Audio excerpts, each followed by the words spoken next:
You take a bite of your food, and your baby stares at you, eyes wide, mouth open. It's tempting, right? Just a little taste won't hurt. Or will it? There are so many opinions about sharing food with babies.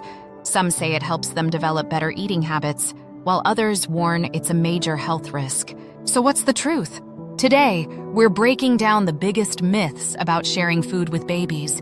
And trust me, some of these might surprise you. If you've ever been unsure about what's safe and what's not, stick around, because this is information every parent needs to hear. Myth number 1, a tiny taste won't hurt. We get it. You're eating something delicious and your baby looks so interested. But here's the reality. Even a tiny bite of the wrong food can be dangerous. Certain foods are choking hazards or can trigger allergies before a baby's digestive system is ready. Things like honey can cause botulism in babies under 1 year old. Cow's milk, hard to digest before 12 months. Whole nuts and popcorn, major choking risks. Just because it's small doesn't mean it's safe. Myth number 2, if they're reaching for it, they must be ready. Babies are curious about everything, but just because they want your food doesn't mean they're ready to eat it. Signs of true readiness for solid foods include sitting up with good head control, showing interest in food, not just grabbing everything in sight, losing the tongue thrust reflex, which pushes food out of their mouth. This usually happens around 6 months, not when they're just staring at your plate. Myth number 3, sharing teaches babies to eat a variety of foods. It sounds logical. Let them taste everything early and they'll grow up less picky, right? Not exactly. Babies do learn from watching us eat, but forcing a taste of everything too soon can backfire. If they're not developmentally ready, it can create negative associations with food. Instead, focus on modeling healthy eating habits and let them explore food at their own pace. Myth number 4, if it's soft, it's safe. Mashed potatoes? Soft bread? Seems harmless, right? Wrong.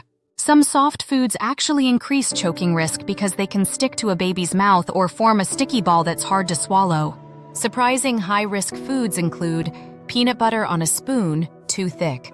White bread can turn into a gummy mass. Marshmallows, yes, really. The key? Small, soft pieces that dissolve easily. Myth number 5. Tasting spicy or salty foods helps develop their palate. You might have heard that exposing babies to spicy or salty foods will make them more adventurous eaters.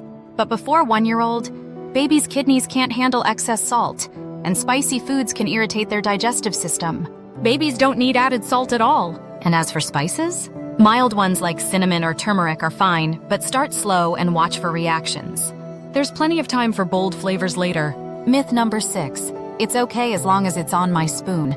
This one's tricky. Sharing a spoon or taking a bite before giving food to your baby might seem harmless, but it can spread bacteria, especially cavity-causing bacteria. Yes, even if your baby has no teeth yet, babies aren't born with the bacteria that cause cavities. They get it from parents and caregivers. Sharing spoons, blowing on food, or even kissing on the mouth can transfer bacteria too soon. So what should you do instead? Use a separate spoon for your baby and avoid sharing utensils until they're older. Myth number 7. They'll grow out of food reactions. Not necessarily.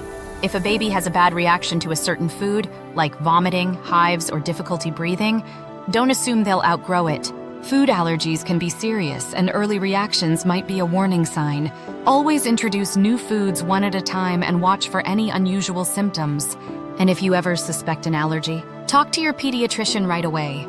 The bottom line, should you share food with your baby? The answer? It depends. Some foods are completely fine, while others pose real risks. The key is knowing what's safe and waiting until they're ready. Safe ways to introduce flavors. Let baby-friendly foods cool before serving. Offer soft, easy-to-chew options. Use their own spoon to reduce bacteria transfer. Want a quick cheat sheet on what's safe and what's not? Drop a comment below and I'll send one your way. And if you found this helpful, hit that like button, subscribe, and share this with another parent who needs to know. Thanks for watching, and I'll see you in the next video.